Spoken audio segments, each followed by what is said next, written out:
My mom told me for the longest time that no matter what happened, no matter how old I got, I was still hers. And that she would never abandon me.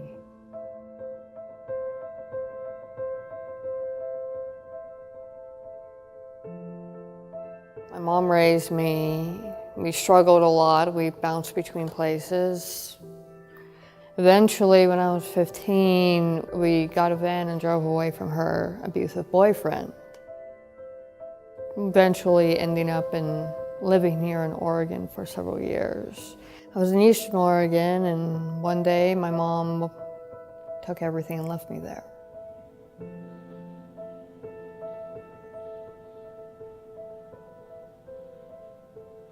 Imagine a life where your first concern is survival, where everything is about safety and getting your most basic human needs met.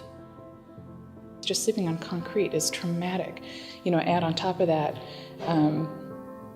violence, psychological, physical, sexual. Add on top of that just the sense of isolation and despair that these young kids face.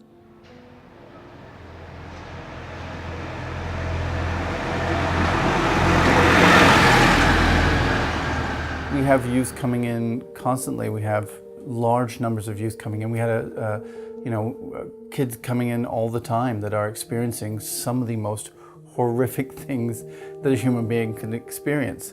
And we want to be there. We want to be there for those moments. We want to be there to support them. But what they're experiencing is unimaginable. It's horrific. My first night here in Portland, I slept under the Burnside Bridge with a friend of mine. And when someone was like, well, I'm headed to this place called Pear, you should come along. I was thinking to myself, well, I ain't got nothing better to do. I heard about Pear from my partner.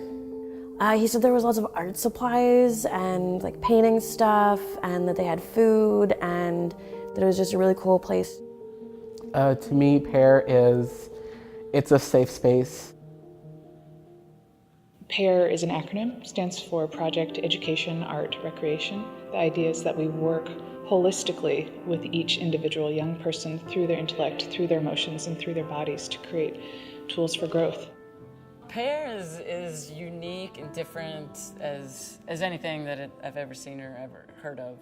Yes, we help homeless youth and mentor, and it's so much more than that. We grew up with families that would say like, hey, you could go to college, you could do anything you want, kid, you just believe in it. And these kids grew up with like, you're never gonna pull it off.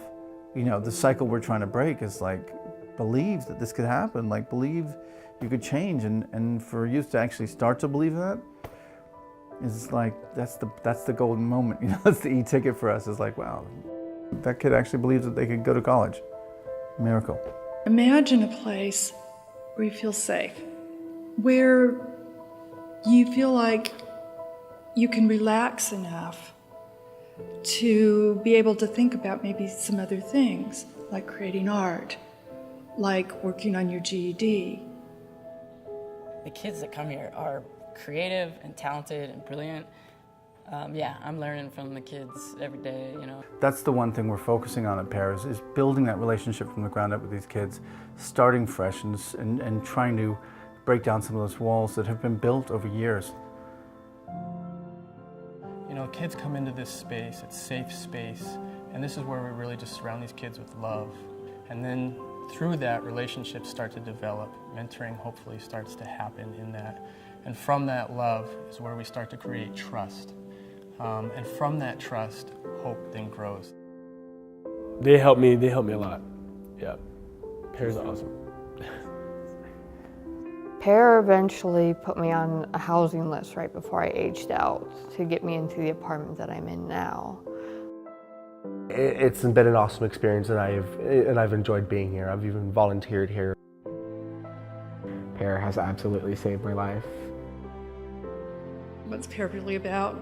It's about love, hope, and trust.